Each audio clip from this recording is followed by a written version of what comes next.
A rare non-audio countdown to start the Cinema Nine podcast. Welcome in, everybody. We used our fingers, and we're still good to go. It's episode... Did I label this wrong? I said it's 206. Am I right? I believe that's correct. Okay, good. Yeah, I just go with my gut because I missed the last one, so I took a risk, even though I posted it. So welcome in. This is episode 206, but we're not doing a movie called 206. I don't know if there is a movie called 206 out there somewhere in the world. Probably is. But we're doing 300. A long time ago in a galaxy far, far away. This movie was a big hit in 2006, and we're gonna settle in on that just a little bit. Me, Travis, and Eric here live. Travis, we just saw each other in the flesh on Saturday. It was not the best circumstances, but we actually saw human flesh of each other. Could you put it any weirder? I lost it. I lost it. I got on the human flesh thing because with 300s on the menu today. It's true. It's true. But yes, we saw each other in person at the Memorial Weekend for our beautiful departed friend Gwen, and it was a sad occasion. Yep, it was a sad occasion, but it was a beautiful occasion in its own right, a celebration of her. And I got to see you, shake your hand, hug you, but I didn't get to say goodbye to you. I got to say goodbye to Lee, but we did not. I didn't catch you when we. That goodbye got awkward. It was like all this. People started to massing towards the exit, but we didn't leave. And then I went upstairs to get the ukulele back. There's this whole ukulele thing happened. I want to shout out That's a whole other our thing. pal Eric, who bought a ukulele just so Kelly Ring, who played a beautiful, gorgeous song at the funeral. She plays the ukulele and she sings, and she forgot her ukulele, even though her whole thing was she was going to sing this song and play the ukulele at the funeral. So Eric Allen went out and bought one at a music go round in Ann Arbor just so she could have one. And then he took it home with him. So that was a really cool thing. And that's what, that's what makes friends great and makes life worth living. It really does. It was good stuff, I would say. Yeah. But in the end, it was a beautiful weekend in its own way. Oh, okay, great. Sad weekend. But Gwen brought us together again, which was good. Thought-provoking. Eric, how was your weekend? Good. I'm washing clothes, preparing to go to fifth grade camp tomorrow. Prepare myself to be up all night listening to a cabin full of screaming children once again. It's that time of year. All night. All right. Couldn't pay me enough. Yeah, I would kind of like to see that. I'd like to pop in. Can I pop in? No. Oh, okay. No, you can't. That's come. Weird. Some guy pops in. Some 44-year-old man pops in. No, I mean, it'll be fun. It'll be fun. I've been up since past 9:30 and since last time I went chaperone fifth grade camp. So we're gonna see what happens. We got the feast coming up, buddy. So I was gonna say the feast. You may have. Right. Yeah, you probably. We don't climb we don't hike at the feast, so I'm a little worried. The conditioning's off. Some people do hike. Actually, I don't know. They're crazy. Okay. Well, we got one email. So why don't we read that singular email? And it's titled, by the way, last week's episode was available and still is available. And it was called LA Confidential. Make sure you check that out. You can email the show about it. If you have any thoughts you forgot, cinemanipod@gmail.com. Oh, by the way, speaking of last week's show, I think I settled that dog problem I was talking to you about last week, Travis. Oh, yeah? Yeah, I did a real... I listened to that. Yeah. I did a real passive-aggressive move where I rapped on the window, and... he got it to stop, and I haven't heard it since. You rapped on the window. That was it, like a neighbor pounded on the wall. Enough is enough. Pound on the window. I did it. It was home. You went up to his home, pounded on the window, and ran away. No, my own house, my own window, adjacent to me while I was on the couch. Rap, rap, rap, rap, rap. Oh, that worked. Yeah, it must not have been starving. It worked. Wait, it got the dog's attention or it got the neighbor's? I don't understand what the neighbor immediately went out there, let the dog in, and he was watching you. Like, when's he gonna crack? Any day now. But the dog out there for weeks. When's he gonna crack? Did you use your ring, on your finger? Did you use that part of it, or just a finger? Just knuckle. You and fingers tonight. No, I just banged on it with my fist, and that was it. Hey, enough of this shit. I would have loved her. We're all happy. That should be a futile gesture, but it worked. Sure. Yeah. What are the best movies about neighbor showdowns? You got anything pop off your head? Anybody? Neighbors. The Yeah, Burbs, Neighbors is obvious. Yeah. Burbs, of course. Rear Window. Oh, of course. That's it. That's number one for me, for sure. Yeah, I love it. Tough to top the Burbs. Yep. All right. Grumpy Old Men. You love that. Yeah, that's about Neighbors. There's some shitty Chevy Chase movie that's coming to my head. Funny Farm? No, well, kind of. No, Cops and Robertsons? I think I'm thinking of Cops and Robertsons. That's a shitty movie. That's a shitty movie. Yeah. Awful. Yeah. Never saw it. Bring it to the show? Yeah, let's do it. Today's email is from Joe Lowry, our old pal, who you can also hear on Travis's podcast, 9394, a music podcast, where he's done at least 2 episodes, correct? Mm-hmm. He came in and talked Pennywise and Sublime with me. So check that out at 9394, a music podcast. .com. No, there is no .com. I made that up. Travis's quarantine viewing last week is the title, Travis, so get ready. I'm ready. I'm prepared. He's ready. Hey, guys. 2 quick hits from last week. I wasn't really going to go out of my way for The Fall Guy, but with Travis's endorsement, I did, in fact, go out of my way to watch it this weekend, and I completely agree that it was a great, fun watch. All right. Yeah. I feel validated. Thank you, Joe. It's nice to have validation on occasion. Validation. Is it valediction? Validation, boyo? Valediction, boyo. Date. Yeah. I did go with the extended version, so now I'm wondering what was cut. I'll have to watch the extended version and tell him. Please do. Second, oh, fuck, are you kidding me? Mr. Baseball. Mr. Baseball. You love Mr. Baseball, don't you? It's such a fun... It's like a cult movie that people just don't recognize as a cult movie, because everyone I talk to that knows it loves it. You know, I love baseball, and I don't have a recollection of truly sitting down to watch the whole thing, because there was some like baseball purist in me where I looked at a clip and I saw Tom Selleck, who actually could play baseball. He's got a good swing, so I shouldn't really be unfair about that. No, maybe I got to revisit this thing now. I love it. Mr. Baseball, such a fun movie. And you know what's coming next? Stuff Travis doesn't care about. All right, yeah, sports. Here we go. Tom Selleck's Yankees replacement was a real-life baseball player, one of the greats of the game, and a Hall of Famer in Frank Thomas. Oh, Frank Thomas is in the movie? No kidding. In addition, I've got a baseball card of Mr. Baseball Tom Selleck with Frank Thomas with the attached image. Oh, yeah, here we go. That's pretty cool. I'll look at that. You guys don't care, so I see it. Okay, cool. I'd great. like to see it. You'd like to see it? Okay, well, then I can make that happen in 3, 2, 1. It's like when we start the show. Our YouTube audience might want to see it too. Oh, you're right. Yeah, YouTube. You're out there. Hey, everybody. There it is. Look at that. Mr. Baseball Is that impressive? baseball card. It's a Mr. Baseball card. That's awesome. This guy, Frank Thomas on the left, is, he's a really good Hall of Famer. He's also known for being in those dick pill commercials, or like that they made fun of on Saturday Night Live with like a couple other athletes, former retired athletes. I can't remember the name of it, but it's really funny skit they did on SNL too. Ringing a bell. Somebody will know what I'm talking about. Like Extends. You guys want to watch Extends? Are we bringing that to the table? Probably at some point. Pop extends while watching Existence. There it is. I knew you were going. All right, thanks for email, Joe. Joe, we love hearing from you, buddy. You're a good American and a fine citizen, if you are indeed a citizen. I don't know that officially. He's a Californian. He's a California roll. Yeah, we're gonna do. I told you we're gonna actually gonna do that music show, but he turned his back a week later on me, and he's gonna do the show with his brother. But he's grateful that I came up with the idea, because now it's brought them closer together. So whatever works, you know. That's good. Did you really have time for a 4th podcast anyway? With no delusions. Think of our scheduling. Okay, you. I'll answer that next week on next week's episode. It'll take some time to think about it. You're right. It's gonna be delayed. Yeah. In the meantime, let's talk about quarantine viewing picks. Travis, what's on the menu this week? It was a busy weekend, a busy week. The only movie I watched was 300, but I did. There's some TV shows I can at least touch on. So I did watch some TV shows. I watched the first episode of The Penguin.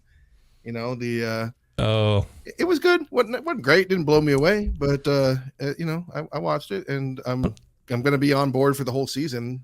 But not fired up for some reason. I lost the tape. I don't know. I lost it. I loved the Penguin that we saw in the Batman. I don't know. Maybe you got to reinvest. Did you watch the episode or no? I did not. Yeah. Well, like I love the Penguin that we saw in the Batman, but now that the show's out, time has moved forward and I've somehow been disconnected from it. Well, from what I understand, I mean, like this is pretty much the sequel to the Batman, anyways. Like the next movie is going to pick up where the Penguin show ends. So, like, really, as I understand it, that's pretty much what I've read. So you might want to get on board. Okay. Well, now I'm changing.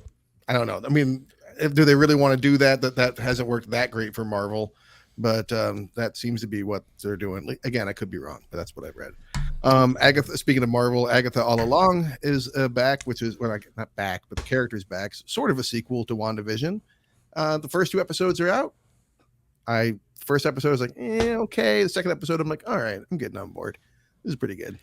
Catherine Hahn's great. Yep. Did you watch it? No, I know it's out though. But there's a long Marvel conversation here that we probably can't have. We don't have time for. We can say with certainty that at long last, Disney has gone super gay in live action. I mean, super gay. It is a very gay show. It's cool. Hey, congratulations! Welcome to 2024. Disney. Welcome. There you go. Hell, welcome to like 2017. And then what else did I? Oh, Frasier. Frasier's back. Yay! Oh yeah. Oh, the new Frasier. The new Frasier. The Frasier reboot. Are you enjoying it? So I mean, I enjoy it. Couple I chuckles? enjoy it. Yeah, I get chuckles out of it. It's very calming. It's peaceable, and Like this?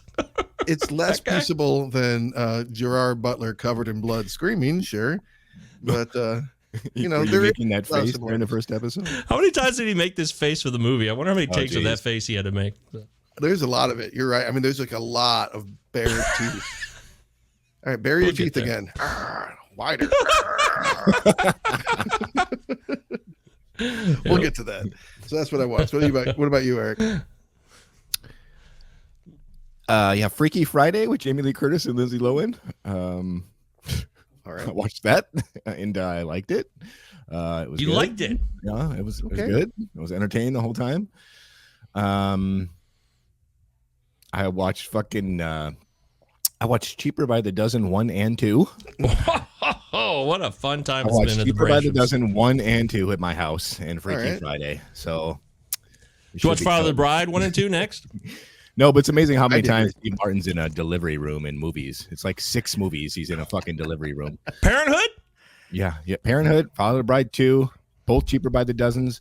Listen, Cheaper by the Dozen 1, terrible. I mean, awful. Like Steve Martin's so stiff, just phoning it in, just nothing, lifeless. Cheaper by the Dozen 2, funny. Yeah, funny. Like Steve Martin, like he's like a different character. Like they must have just been like, just who cares about the script? Just like act funny, act like the old Steve Martin, and like he does. And like Eugene Levy is in it, and it's basically The Great Outdoors. It's like the same plot. Really? Like they're rivals, and like they both take their families to camp, and they're living in outside of Chicago. It's literally is The Great Outdoors. Like water. That's a strong sell. Water skiing, hijinks, all that stuff. Oh wow! But it's funny. Lightning, old man dead at a bar. Yeah. Guy gets struck by lightning and 66 times. 6 times. I liked episode 1 of The Penguin. Like, I don't think Matt Reeves is directing, but like, it looks exactly like the Batman. That sounds like Giacchino's score. Like, it's his son. Oh, got the same one of your feel favorites, of guys. The Batman. It's his son, Mick Giacchino. Oh shit, Mick. Yeah. Or I'm the son of. I felt like a lot of the color schemes. Father. I felt like a lot of the color schemes and stuff felt the same, but to me, the direction did feel different. But yeah, it does feel like a continuation. I mean, it's like definitely in the same vein. I'm liking it. I don't know how many episodes we're going for this season, but like, I don't know if I think 10 might be drawing it out, but like, if this is a strong 6-episode show, I'm on board. It's there. Colin Farrell is just out of control as his character. That's it. All right. Sopranos. Sopranos still. It's not over? Looking at 8 episodes is what's scheduled. Okay. For the Penguin. Yeah, I think it's a good amount. Yeah. Well, lately I haven't had much to offer, but somehow I got in the zone, and I have several movies I watch for once. All right. finally got back to playing a little bit of video games for the first time in forever. So, of course, double TV, always. Never play video games alone. Never watch a movie alone. Always do both. You can't do it any other way, or at least I can't. Unless I go to the theater, of course. But I fired up Montana, 1998. Stanley Tucci. PSH? Say it. Yes, PSH. Kira Sedgwick? The closer. TNT's the closer. I'll never forget her as the closer because they shoved it down my throat for like 5 years straight on TNT with advertising when I still had cable. So, yeah, her. Ethan Embry pops in. There's all kinds of people in this movie, and it's very much of its time. You know? Pulp Fiction, 94, Montana, 1998. You see a direct kind of line. It almost seems like it was a play. I didn't do the research to look if it was, but it almost seems like it was because it was very minimal. Not a lot of different sets, I guess, but it was fun. I enjoyed it. Nice to watch it. I'd recommend it if you ever see Montana. Check it out. I don't know where you'd find it. I never saw this movie, and I don't know if I'm spoiling someone's pick here, but I'm going to mention it. I know I like to hold back. I never saw The Machinist with Christian Bale. Oh, really? Oh, is that bad news, Eric? No, bad movie. Oh my God. I mean, I love bummer shit, but it was so Bummerville. I turned it off. I turned it off. I was like, turned it off. Wow. I turned it off about 25 minutes. I'm like, this is not even, I mean, I love a downer, but shit. Like, I watched He Won't Get Far on Foot, which is a major downer, but somewhat inspiring, but I just couldn't watch The Machinist. I was like, this is, you know what it really was too? It was what he did to his body. It was too insane. It's like he truly looked like he was a Holocaust survivor. He really did. It was no CGI, nothing. It was too much. Concerning. It's like concerning to watch. I watched that movie one time. I never need to see it again. Yeah. It really bothered me. I was surprised maybe how much it bothered me, but fuck, dude.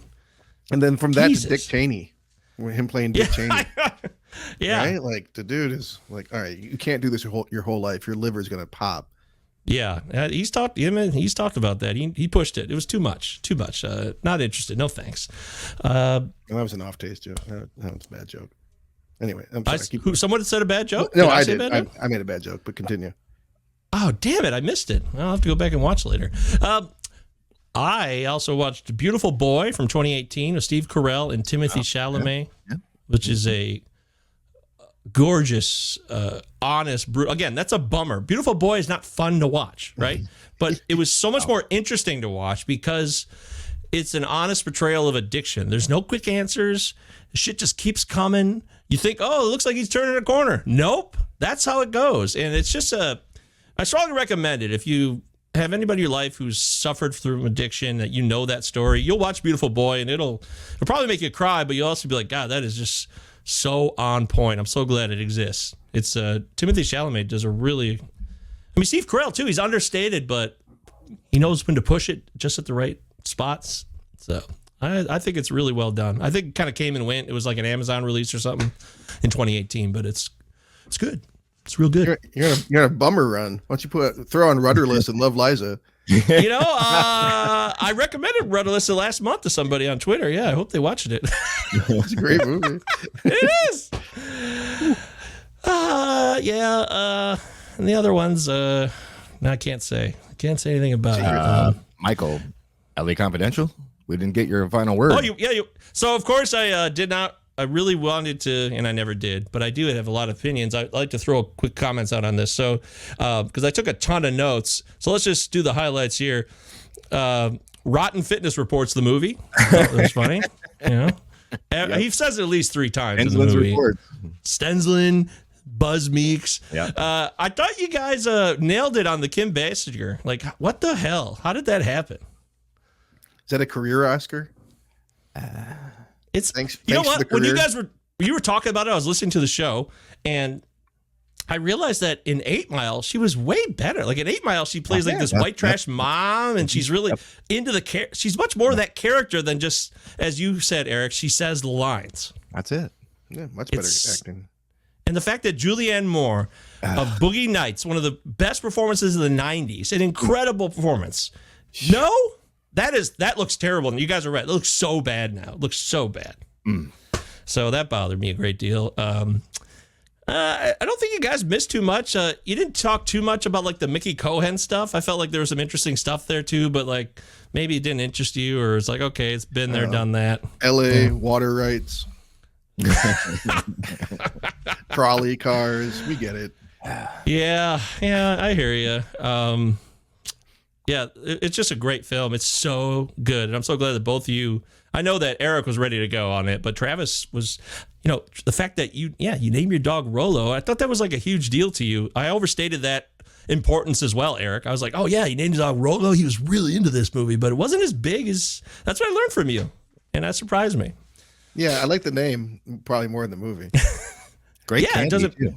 Very underrated candy. It just fit Rollo's him. good. Yeah, caramel chocolate. Yeah, it fit him well because he also had like a caramel and chocolate color, so it was kind of a double thing that I was going for there. Oh, yeah, that's right.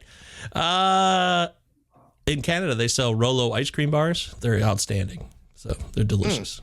So I'll good. I didn't see them in the States. I'll save one. Maybe I'll bring one to the feast for everybody. Yeah. Yeah. So otherwise, yeah, you guys covered the glasses. Like, he kept forgetting his glasses for the most important part. A lot of jokes about his glasses.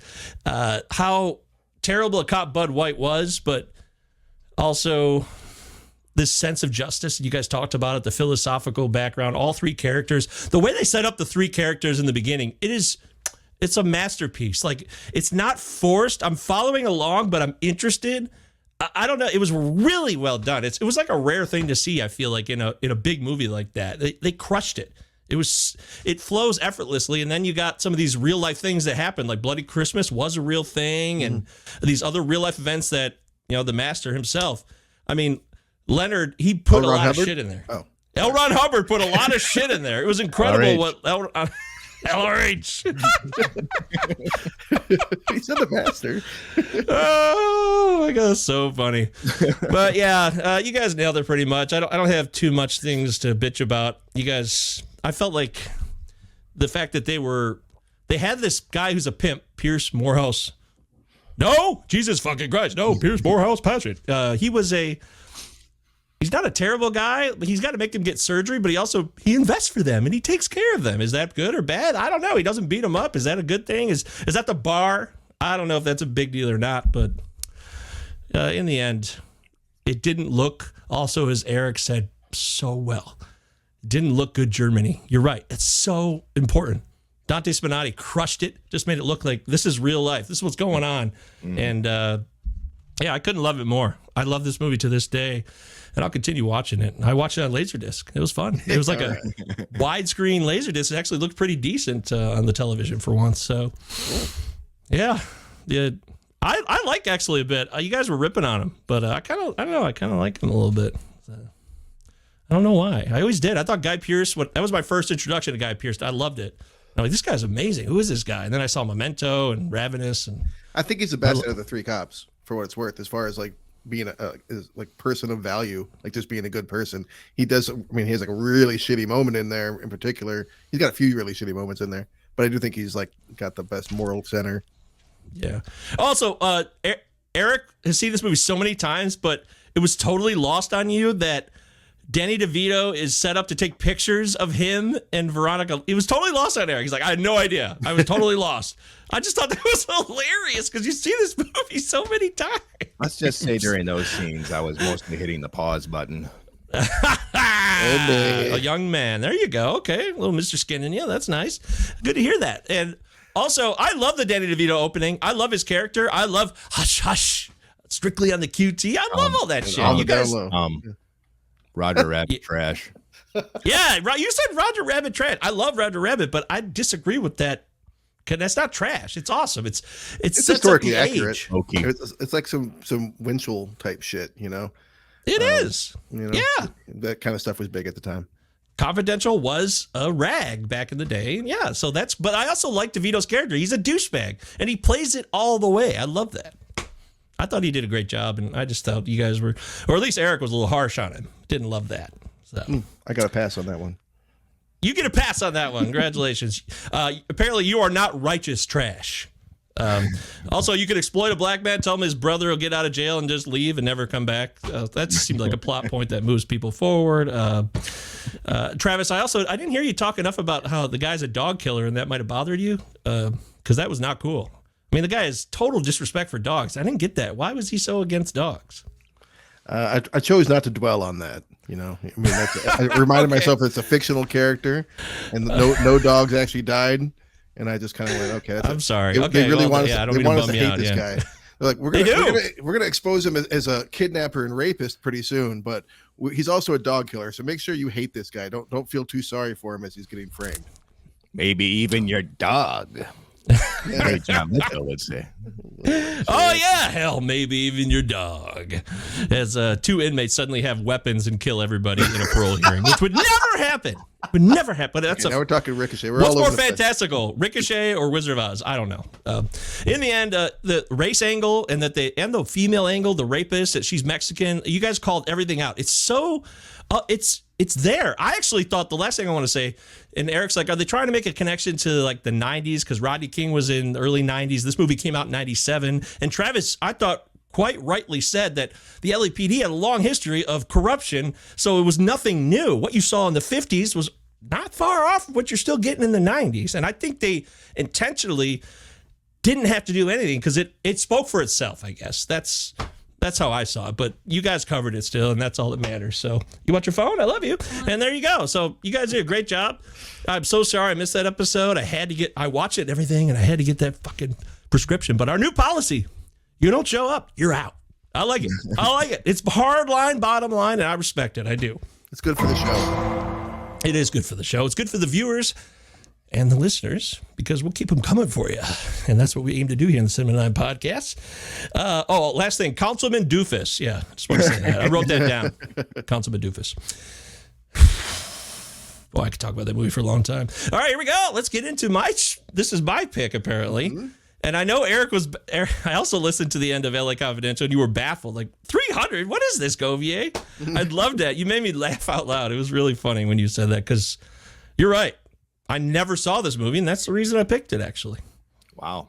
That's the only reason I picked it. It's wild to me that you didn't catch this. Why? Well, as I told you on Saturday, when it came out in 2006, it was a monster. It really was. This is the most highest grossing rated R movie until Deadpool. Can I interject real quick? Comic book movie? You will see it listed as 2006 is when it came out, but that was December in some fucking Texas like film fest bullshit. I hate it when they fucking do that, especially if it's not Oscar bait. Like, why are you dropping it in a film fest in December? This is a 2007 movie. This came out in March in 2007 for the rest. So even though IMDb says 2006, you're saying it's 2007. Okay, correct. You're right. It was okay. So that night at the Henry Street House in Ann Arbor, it was early 2007, and my brother Josh and Jamie, they went to see it at the Novi, whatever, the Imagine or whatever it was in Novi at that time. And I gave them my Sebring, and Jamie didn't have a license, or I don't know, maybe my brother drove, but they went and saw it. And they came back and said, dude, it was awesome. And I just didn't care. I saw the preview for this. I just had no interest. So I just moved on with my life, but I could not escape.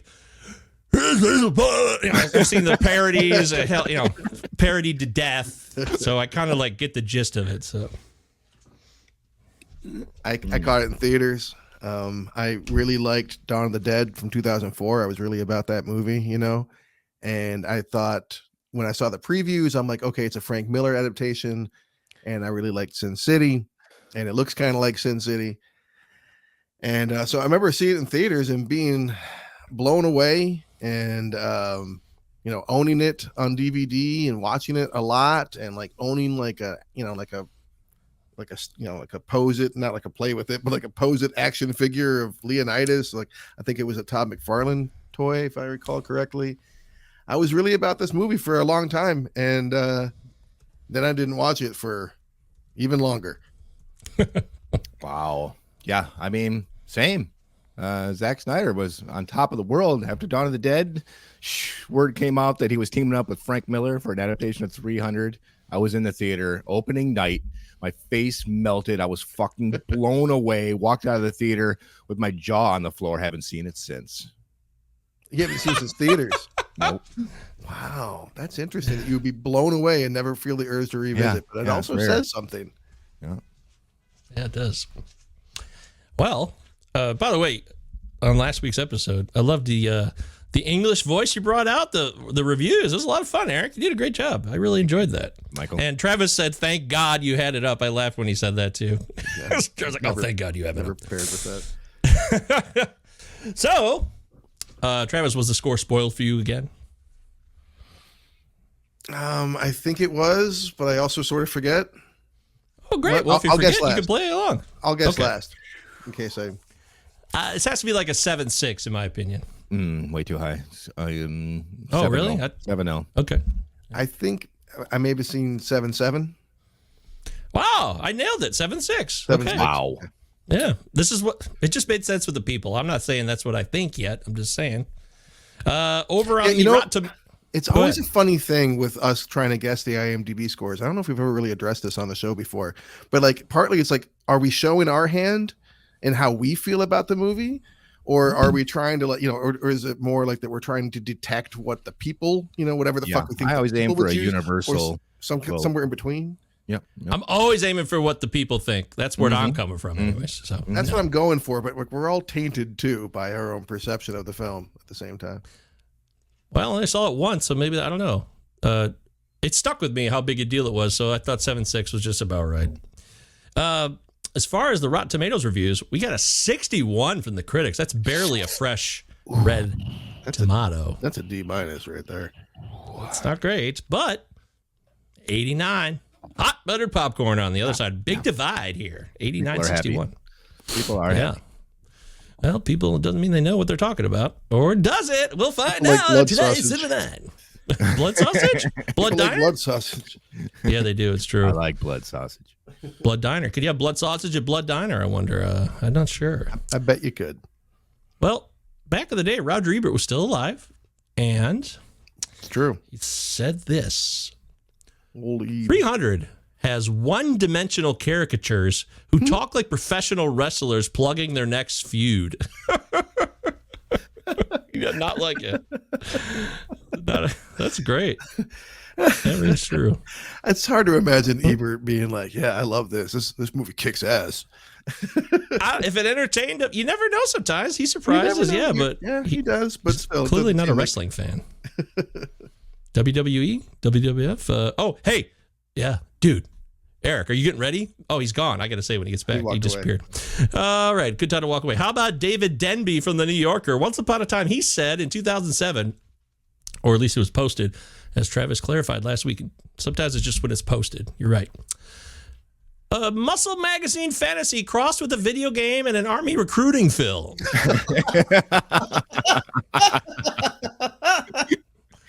Yeah, you're right. Oh, Eric, now that you're back, by the way, I forgot to mention. Are you stoked? Are you going to be settling in on Mr. McMahon on Netflix, dude? I Have you cannot started? fucking wait. I know. Wait.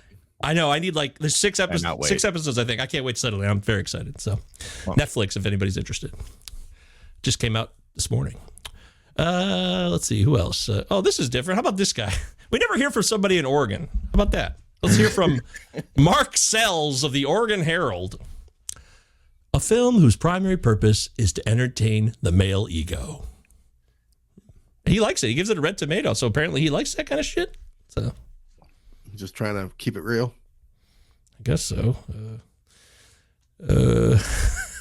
Widget Walls. Widget Walls of needcoffee.com. He's got a picture and everything. It's not just a blank avatar. So. That's probably a nickname. He's got or- a backwards hat and a goatee. and a pen name, a nickname. Yeah, Widget Walls said March 2011. A film, again, verifying that Travis is correct. It came out in March 2007. A film that's full of violence and testosterone and fills in the story holes with gorgeous slaughter. But isn't that what the trailers promised? It is what the trailers promised. That's true. I would assume. Gorgeousslaughter.org. Gorgeous slaughter, dog. I don't even want to know where that takes me. Not clicking Next that thing you link. know, Brazilian fart porn right around the corner. Big no for me, dog. Oh, big no for him. Oh, man, we got a lot of reviews here, so I'm trying to get. That's a huge movie. I mean, this was a good pick for the show. Massive. This was a huge movie. Massive. Oh, it's always great we get Kurt Loder on the scene. The film's concerns, like those of Miller's book, are narrow. It wants only to submerge you in a sea of heroic brutality. It does just that one thing, but it does it with feverish expertise.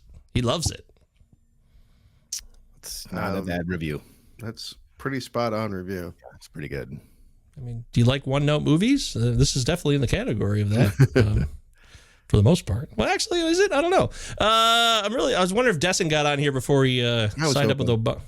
Oh, last week you guys did Stephen Ray, which made me laugh when you said this is Stephen Ray with a V, not that Stephen Ray. From the Philadelphia Inquirer, March 8, 2007, he said, 300 is one breathtaking digitableau after another. But the dialogue is a joke. The performances have more to do with bodybuilding than character, and the lesson that the film imparts isn't anything to do with courage and military skill. Ooh. So he's dissing it for that. More to do with bodybuilding than character. I remember being kind of crestfallen when I learned that most of the abs were painted on. It's like, oh. They were? That makes sense. What?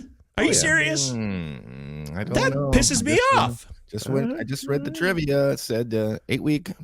I'm sure they worked out as well, but there was probably some toning, some defining what was already there. I took that seriously. Sure they're going to do that with their face. I'm not saying these guys weren't in great shape and worked out.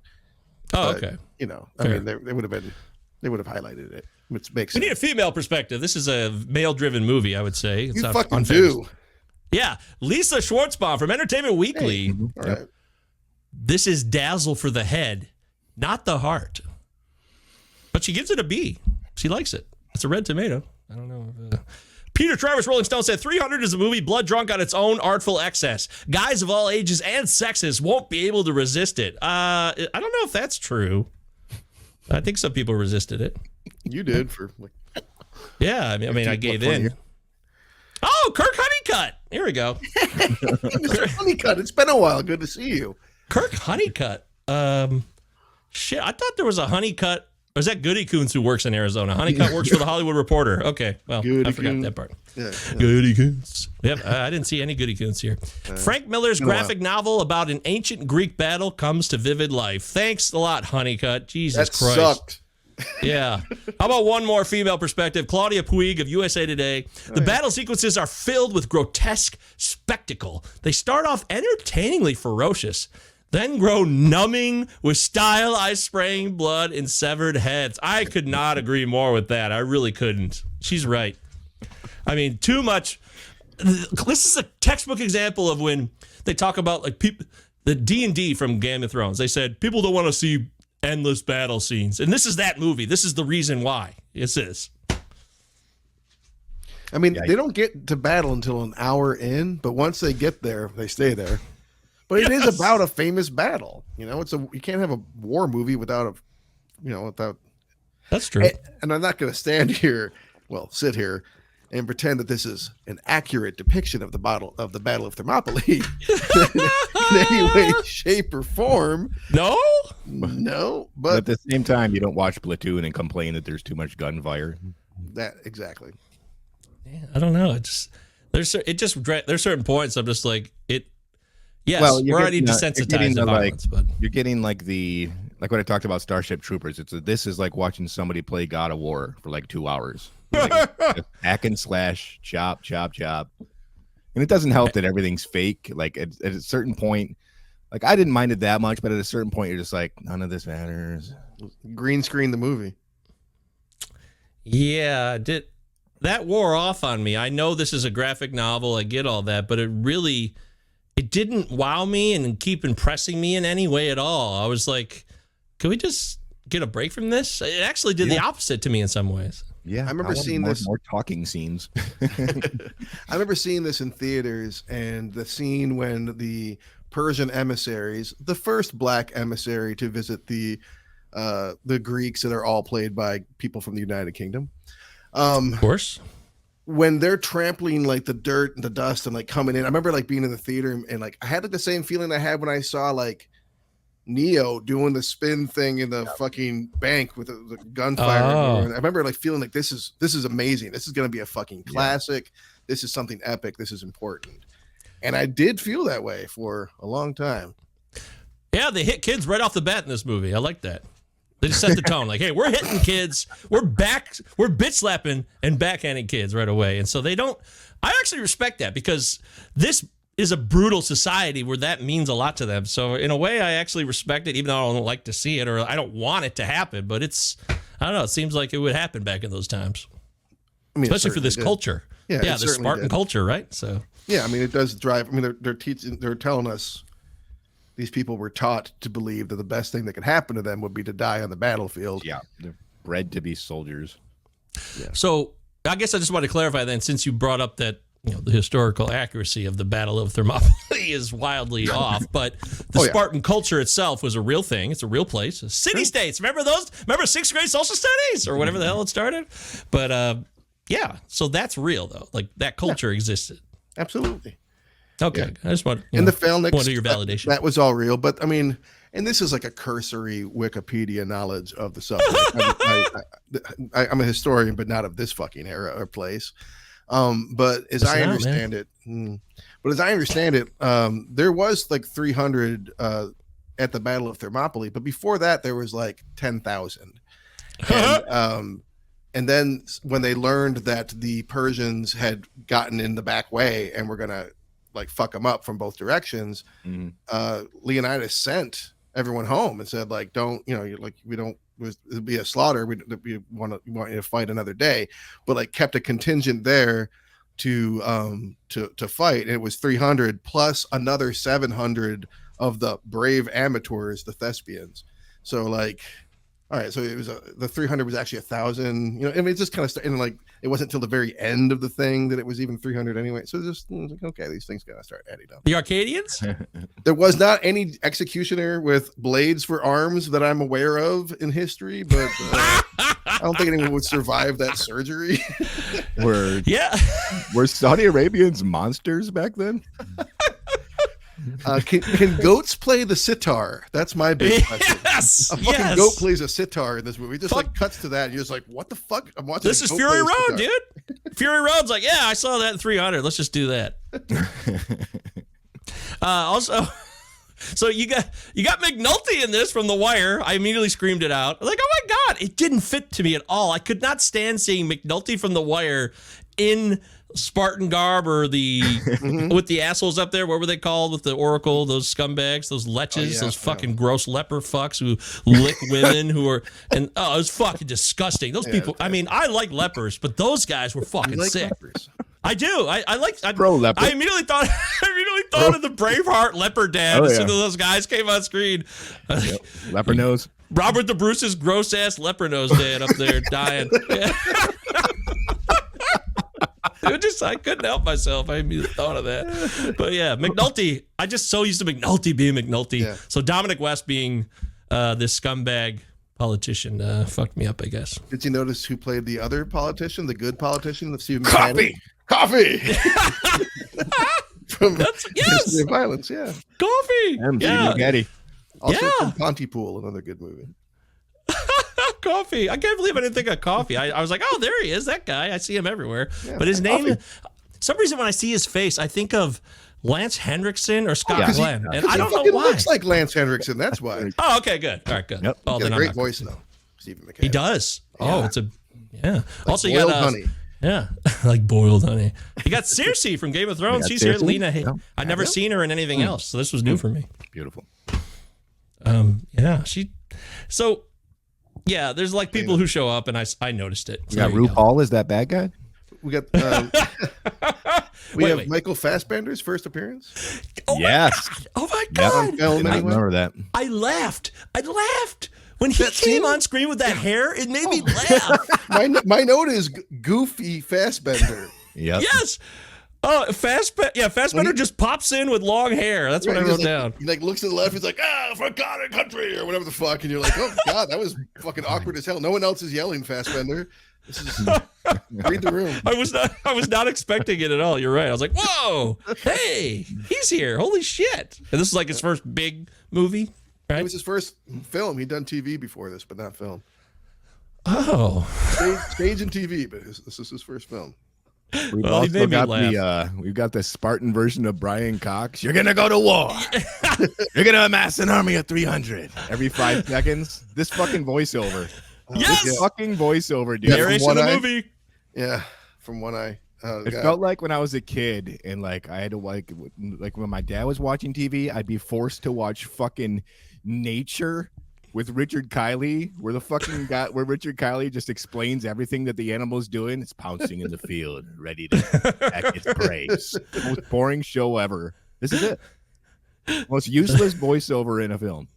I mean, it does again. Like we're watching a movie that is based on a Frank Miller comic strip, and and so all that narration, that's the fucking the blocked font, the print in the Fair comic here. book.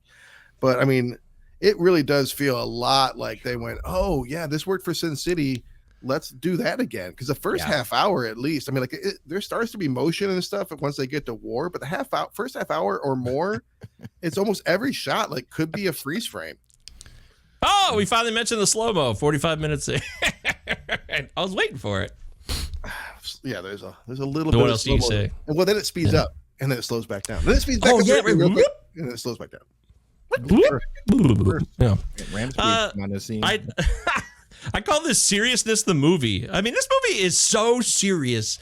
There's no levity at all in this movie. Like there may be one moment, maybe, but this movie takes itself so unintentional. It's so serious. Like, God damn. Trying to refuse a hunchback, a death in war. All right, let's talk about Deformo or whatever his name is. Okay. Yeah. Oh yeah. Deformo the Hunchback. Ephraides. Yeah, something like a real person supposedly that betrayed them or whatever. But this dude comes to you and says, "Hey, I know a back way, and I want you to let me play with you in this game that you're doing."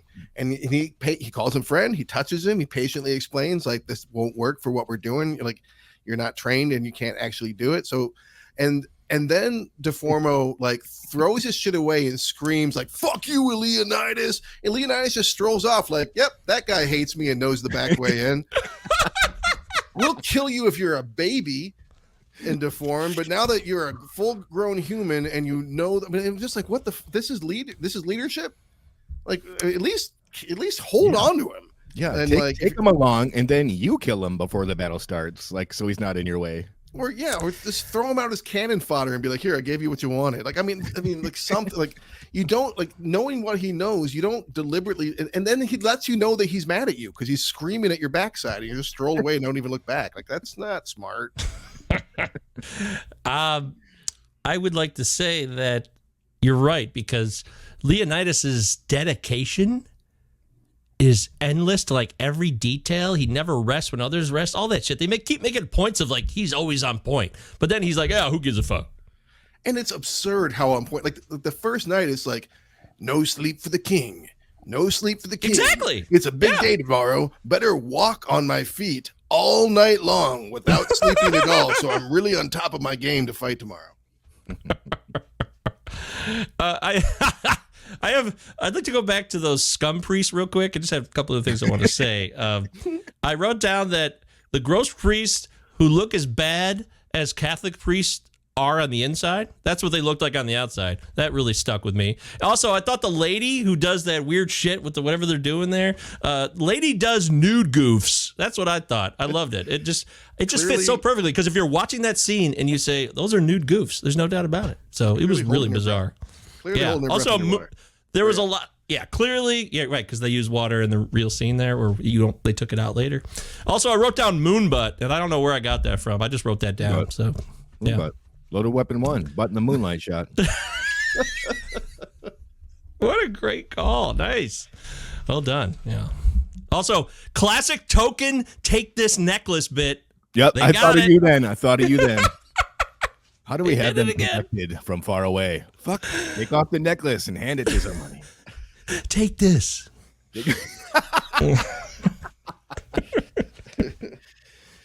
Yeah. Do you guys know freedom isn't free? Yeah. I didn't know that till Toby Keith came on the scene. Well, no. Lena Headey says it in this movie. We get a full-on freedom isn't free speech in this movie, and again, like there's a lot of like there's a lot of stuff where it's like, what the fuck are they going for here? Xerxes is like, we can blend cultures, and he's like, fuck you, we're not blending cultures. And again, like every emissary is a black Persian, an African Persian. Every emissary except for the last one. Like what are they doing here exactly? Why are there monsters? I don't know. Do you think it was do you think it was off point? It was like intentional to be racist, or just like it ends up looking that way? I honestly don't think it was thought out that way, but I can imagine a lot of white nationalists fucking loving this movie. Oh, yeah, you're right about that. I could see that. Iranian government was pissed. They banned the film. They did. Outraged. I don't blame them.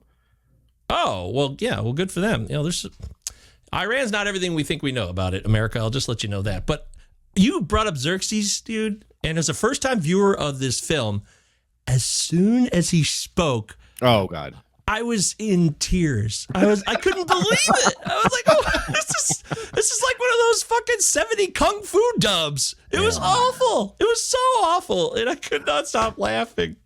Yeah, the distortion on the voices. It was Rodrigo Santoro, but they dropped his voice. I can't believe that. So I thought they called Billy Zane at the last second, but no, it was him. They just dropped his voice. I can't believe it was Rodrigo Santoro. I saw that afterwards. It blew me. I was like, wow, that was him? It was crazy. What's he from? He's from a few movies I've seen him in. I looked at his face afterwards, like, oh, that guy, yeah. He's from Love Actually. He plays the really handsome guy that Laura Linney wants to bone. That's him. Oh, no, like, wow. Shit. Wow. Yeah. Huh. Okay. Crazy. That's cool. So, yeah, he does an okay job here, but I think they fuck up his performance with that voice. Oh, geez. They do. They totally do. As a first-time viewer, like, it's stupid. Yeah. And unnecessary. It's ineffective. Like like it's clearly that's not how humans talk. But I mean, again, like the immortals, they have their faces, like their masks off, like the first speech in this movie, after they're done like telling you what an amazing human being Leonidas is, like it falls into this complete like black and white, good and evil, like they are the enemy. This is the war on terror or some shit. I don't fucking know, but it is. That was 2007. Yeah. Yeah. Mm-hmm. Oh, the gods. You got to have God talk if it's Greek anything. So. But you also have to have that wandering through the wheat scene with the aria in the background. Great call, every dude. 2000 Gladiator. Yep, wander through the wheat. Have that aria playing. That was such a ripoff. That was a pure ripoff. Okay, I have a list of movies here that the filmmakers clearly watched before it. And this, I got this. I wrote these all down the first 4 minutes, I think. Wow. Okay. Sin City, Lord of the Rings, Gladiator, Braveheart. Yeah, nailed it. Lock it in. Wow. Perfect. And what's funny is that this movie has had a huge influence on movies afterwards. Like, however derivative it may be, there are a lot of, there was a minute there where like there was a lot of stuff that looked a lot like this, and this really catapulted us into like being a lot more comfortable with green screens being the predominant storytelling device for film. Well, I mean, yeah, the Star Wars prequels too. I see what you're saying. It wasn't just this, but it had. I think it had an impact. Well, Troy came out in 2004 too. You should have thrown that on the list as well, just because it mixed in. Not as well received as this, though. No, you're right. Also, what about 300: The Resurgence? Anybody? Is that a thing? Or did someone make that up? I don't know. There's a sequel. Oh, never. It came out 7 years after the fact, and by that point, I'm like in my mid-30s almost, and I'm like, you understand things now. I would never watch that now. I forgot to mention when you brought up the Spartan Gollum. That's what I call them. So Spartan Gollum. That's what he fucking. It's been following us. What the fuck? That's a straight out of the fucking Lord of the Rings. Exactly. Immediate thought in my mind too. So you know it's true. Knows the way and is cast aside. Have a laugh, fight in the shade. I wrote that down. I didn't get all that part either. 10 million arrows coming down at once. I guess it kind of looks cool, but it's just so stupid. It's just 10,000 archers at once. 1 million archers at once. How many people do these Persians have too? Wouldn't they kind of get the hint? I know it's like ancient times, but they're like, this way we're going is just not working. And there's not one archer that's like, I'm gonna wait till they think the 10,000 arrows have already landed, then I'm gonna shoot. Maybe I'll hit a guy. Yeah. Did you laugh? Did you laugh at the fact that like is it worth looking sexy to just get hit with the arrow? Like every time an ab got hit by an arrow, I laughed. I'm just like, just wear armor. Yes, this when that father loses his son. First off, I don't know why he's so devastated. He's been like this psycho Spartan. Me neither. He distracted his son. That's why he died. He was like, "Hey, kid, good on you. You know what? I am glad you're out here. Hey, look at me. Look at me. Eyes on me. Eyes on daddy." Exactly. Smile for the camera. Head chopped off. And like it's so like you really see it coming. Like everything slows down. You're like you see the rider in the smoke. You're like, oh, he's gonna lose a head. Yep, there goes his head. It was also giant ogre immortal. That thing. Is that a real human? That looks. I don't know if that happens. Another thing from like every fantasy epic at the time. Got to have like the big fucking ogre guy come out. Like we've been holding this one back. Yeah, Leonidas, he's fine. Whatever. Maybe he had to breathe a little harder. Nobody's buying that shit. And then I'm glad they killed McNulty. I was glad that at least happened. I was like, oh, Lena Headey actually got over on him. Okay, that's fun because he raped her and that was brutal as hell, but it was awful. Yeah. And at the same time, I don't know, it fit the movie though. It did because I called this movie. This is a meathead's dream. That's what this movie is. So. Meathead. Do you think they play this at Quickie Lube all day? Oh, I know some good people work on cars. Yeah, but my bad. How about Frat Boys, the movie? Yeah, there's frat houses who watch this movie. They all jacked off together. There's no doubt about it. No doubt about it. I've got another scenario for you. Oh, great. You are here in town to speak with your enemy on behalf of your boss. Sure. And you are told, like, hey, remember, whatever you say, you are responsible for. And you're like, okay, so where's the giant pit? Where's the bottomless pit? Okay. All right. I'll just walk up to that and turn around in front of it. That's what I'll do. That's a good idea. Now let me tell you some bad news here, pal. I hope he takes this well. Yeah, he's an idiot. He's an absolute moron. This guy's like dressed to the nines. He's in excellent shape, but he's a fucking moron from hell. Yeah, you're right. That's a great point. So what about the score? Any music commentary? There is music, right? Yeah, it's like just so forgettable because it's probably just something I didn't even notice. It's just a wash of noise as far as I could tell. Wash of noise. The narration drowns out a lot of the goddamn music. That guy, I mean, this is a lot of narration in this movie. A lot. Yes, there is. I like an opener, but like and also I couldn't believe, I swear, I was puzzled for like a half hour. Like, this guy sounds like someone. but when I saw who it was, that wasn't who I thought it was. But he sounded like someone famous or a voice that I knew. But then I saw him and I'm like, no, that's not who I was thinking of. So it's kind of a letdown. You're almost Sean Bean. Oh. Exactly. Something like that. David Wenham. What the fuck do I know him from? How about that windy fuck scene? Yeah. It's fucking the wind. Yeah. Breezy. Very, very windy fuck scene. Yeah. Also, they love making fun of the Athenians because they have gay sex. That was also part of this. So even though there's a lot of homoeroticism involved in this movie, in my opinion, but they're all they're homophobic. It's really weird. It's fucking bizarre. Definitely coming from like the suppression end of the big time, like the self-denial end. Oh, yeah. I just like men that work out and are in good shape. I appreciate a man with well-oiled abdomen. What? Yes. The TV evangelist who is clearly homosexual, who rants about being, anti-gay. Exactly. That's what it comes from. Plus Xerxes, who is the main threat, who's coming to take over your country, wears wallet jeans as clothes. That's kind of like something headed that you don't like here. You got to learn to live with it. I didn't think of that. He's an abomination to God because he calls himself the Lord of Lord of hosts and the King of Kings. Never mind that all this shit took place before Jesus was born. Did you like the porno scene with Spartan Gollum where he gets to either jacking off Spartan Gollum? Lick that hump? Yeah. What's more disgusting, the Spartan Gollum porno scene or where those gross ass priests lick the woman's body? That was fucking disgusting. The priests, because of what was also implied with it. Because that shit was real. The Oracle, mean, that shit was pretty real. In the Oracle, like typically virgin women would be held in this fucking cave and fed hallucinogenic drugs and be breathing like methanous air and just fucking helpless. And that was the norm for multiple oracles. Was it just Delphi? Good thing those are the ancient times. We got to figure it out now. Or Delphi. I never know how to say it. Is it Delphi or Delphi? You guys know? Oh, yeah. I used to say Adelphi, but people told me it's Adelphi. So Delphi. Okay, well, now I know. Now I know. Yeah. And now you know too, listener. Do. Well. Do we want to? I just want to throw it out there so we covered it. This movie's out to lunch, but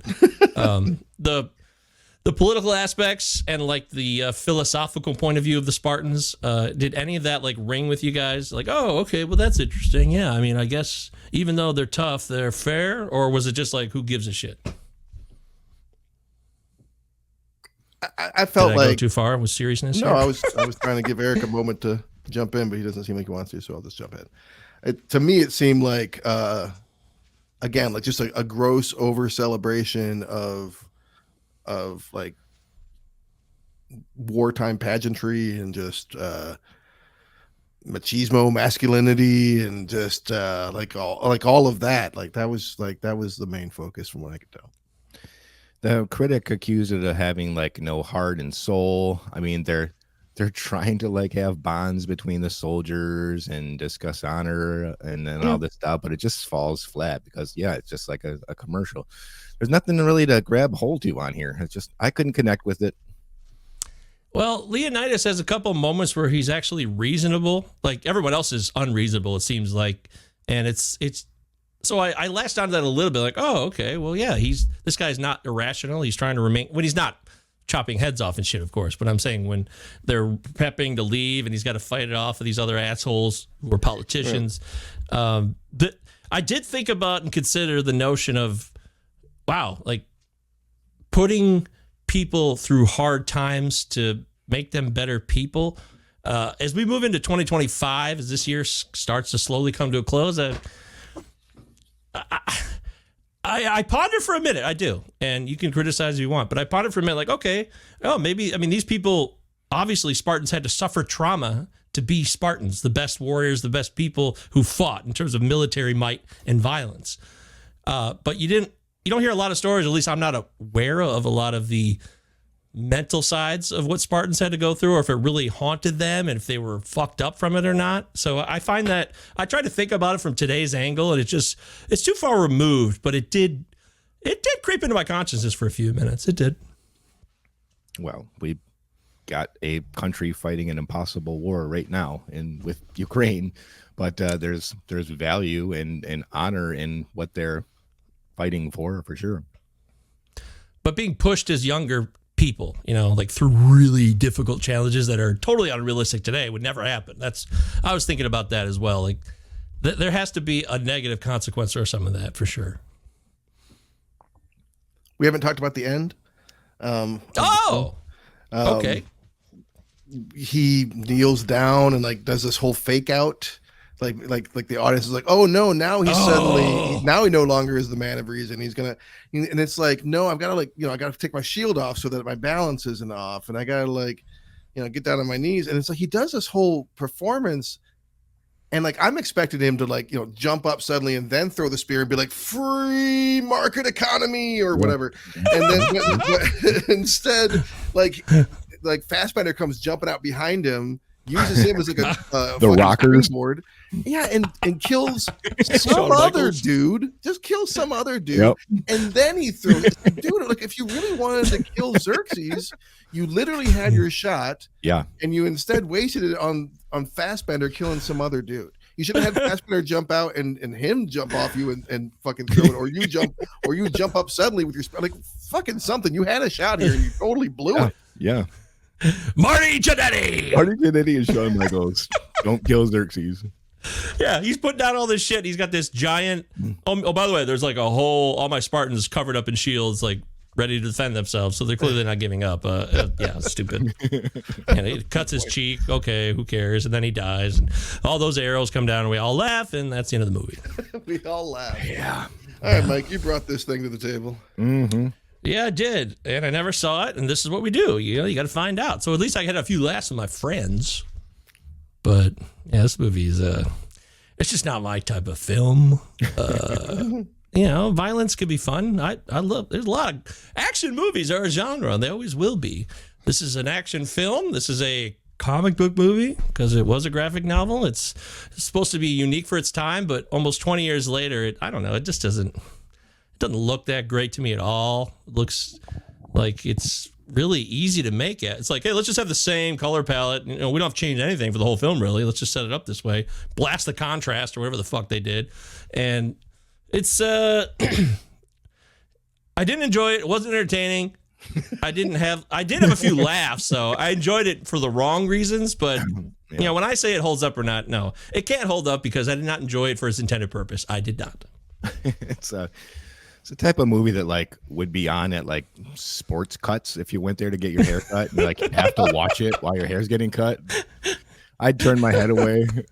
Like, dude, like I said, I walked out of the theater blown away, but like, I just don't know, dude. It's like, the one thing is like, this is 2007. And like, I thought a lot about video games when I was watching this, because now the kind of video games have caught up with cinema. The line between like cinematic cutscenes in a video game and movies is blurred. So I'm not dazzled anymore by almost anything. And when you have computer graphics that look this good, quote unquote, and you can do anything, you lose a lot as far as emotion goes. And I'm looking at this, I'm just like, nothing's, I'm not like looking at anything. I'm not looking at spectacle. I'm looking at a visionary filmmaker that I can respect. I mean, he's doing things after he's taken this style in a different direction. After Michael Bay's quick cuts and Greengrass's shaking cam, he's saying, well, let's place the camera in one spot and just watch the action, go in, come out, speed up, slow down. That was different. I think that's one of the main reasons why our jaws were agape in the theater, but it feels dated. It is weightless, and it's just not for me anymore, man. Didn't hold up this viewing. There's this moment in the film when they're at like this village that got overran by the immortals or whoever. And this little kid comes running through or like walking through, and he's like the only survivor. And he goes up to Leonidas, like, 'cause of course he knows exactly what his king looks like. He's seen his picture and he's seen him in the movies or whatever the fuck. I don't know how he knows it's his king. But anyways, he goes up to him, and Leonidas puts a spear in the ground, and the spear is like, and it's just like, Jesus fucking Christ, like, calm down. Just calm down. My first note is, oh God, immediately with this music. White people's idea of Eastern music. Orientalism, the movie. Oh, yeah. There is a lot of like, just like, again, Greeks are not, they don't have a Scottish accent. Shit. This is like, it's so fucking white. Yeah. And everybody else is not, right? Everybody who's the problem is not white. That's a clear thing happening throughout this movie. Got a problem with that. It's bothersome to look at. But beyond all that, is it an entertaining movie? Like, is there like action here that keeps me entertained and enthralled? And I think you're right, Eric, that like the slow down, speed up, like moving in on the action and moving back, like that was pretty revolutionary. And the full embrace of the green screen, that this isn't the only one, but it gets pulled off in a way that is, again, extremely influential. This movie, like if I was telling someone, hey, you got to see such and such movies to understand the early half of the 21st century in film or something, this probably would be in like the 100 movie list that I would make. But do I like it as a movie itself? Man, it is just like, when I saw that it came out in early 2007, I was like, I was 26 when I saw this. I was fucking 20. What's my excuse? I thought I was a young man. I thought I was really young when I saw this. Well, I'm like, but like, it's been a long time of feeling like, there's a reason why I didn't watch it. I watched it in a while. Like I watched it for a long time, and then somewhere along the way, I became incredibly embarrassed that I ever liked this movie and thought fondly of it, even though I hadn't seen it in a while. So I really was due to watch it and make sure that my opinion of it was accurate. But yeah, man, like this is, I understand why it was big for the time. I understand why people like it, in the same way I understand why people like Fast and the Furious. You know, it's just not for me. It doesn't hold up. Yeah, two things immediately ring true that I forgot to mention. I wanted to talk about Gerard Butler. We didn't really talk about him. I don't get him. I don't know. There's something about him in general. I'm not a big fan of his work overall, his movies, and I just wanted to say that because it's true. But you were right, Eric. Yeah, write that down. Thank you, please. Yeah, but Eric, also, you're right. I did notice that. Oh, wow. I get to view this movement by one actor through a fight choreographed scene that doesn't have an edit. I did notice that, and I should give the movie credit for that. Yeah. It is cool. It was. That's it. No more. All right. 3 no's from us. All right. So next week, it's my turn to choose. We are getting into October. Uh-oh. Next Here week. we go. Now, I am hopeful that our new policy of like we're fucking sticking to it, and maybe that we'll actually do the appropriate amount of shows this month, but also the feast is this month. My expectation is it will probably get disrupted, but we might not. We'll see. So I will either have 1 or 2 shots for Halloween movies this October is where I'm going with this. So usually I'd like to pick one that I love and one that's more of like a classic, like everyone else seems to like hold it up as a classic. And I'm like, let's see if this actually holds up like we did Child's Play last year. So I don't know if we'll get around to doing like whatever classic, but I'm going to choose one that I love, that I think will hold up, that I don't even know if either one of you guys have seen. Ooh. Maybe. Eric, you probably have. We're going to go back to 1987. Whoa. Sandwiched between the films They Live and Big Trouble in Little China. Oh. John Carpenter did The Prince of Darkness. We're going to watch 1987's The Prince of Darkness. All right. Been wanting to see this, so let's do it. Awesome. Perfect. Have you I'm trying seen to it, knock out every Carpenter I haven't seen. Neither one of you have seen it. Okay, cool. I'm excited. So that'll be our pick next week, my Halloween pick. Maybe my only one. Excellent. Oh, boy. Settle in. Get ready. Halloween's here. October. Shocktober. Email the show, cinemanipod@gmail.com. If anything struck you, you disagree. If we think we got it wrong on 300, we'd love to hear why. We listen to reason, unlike maybe Xerxes or some other people in 300. But yeah, Travis, Eric, Mike, thank you so much. Bye-bye. This is Taco.